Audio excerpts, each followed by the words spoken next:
Dengue और malaria मुझे से विषय टिके आपन कहबा चाहूची।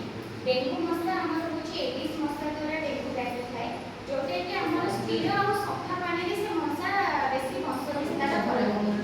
आ मैलेरिया मशा होची माली एनोफिलिस मशा मन जो मैलेरिया रो हमर परजीवी होती जीवन है सेटा मशा मान प्रति आगे प्रवेश करे।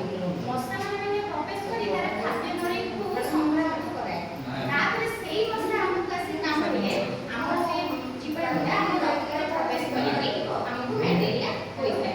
आ मैलेरिया मशा सब बड़े अपरिष्कार धारुआ जगह नाଳ नर्दमा टोटी दଳ पोखरी गाड़िया सेठी बेसी वंश विस्तार करନ୍ତି। हमर एडिस मशा हैला हमर सफा पानी रे आ हमर मैलेरिया मशा हैला हमर उष्ण उष्ण जगह रे सेठी हमर बेसी वंश विस्तार करନ୍ତି।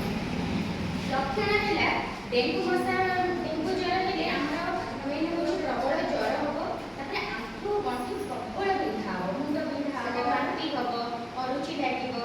मैलेरिया सेमती प्रबल ज्वर हबो कंप लागिबो हमर ए जो टिको ओठी सब नेड़िया देखा जिवो चर्म सुखिला देखा जिवो तापर झाळ होई ज्वरटा छाड़ी जिवो तापर कोन रोगी के बहुत दुर्बल लागिबो।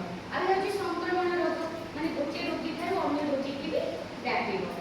तापर हम कोन करबा एथि कि जो भी हम सफा सुतरा मेन होची हम परिष्कार परिच्छन्न प्रथमे हमर परिवेश हम जोटी पानी व्यवहार करूची हम जो नलकूप हो सी पाखरे भी हमर वर्षा दिन पानी सब जमी के रहूची सी चतुर्पाख भी परिष्कार परिच्छन्न रखिबा। तापर दड़ गाड़ी हम दड़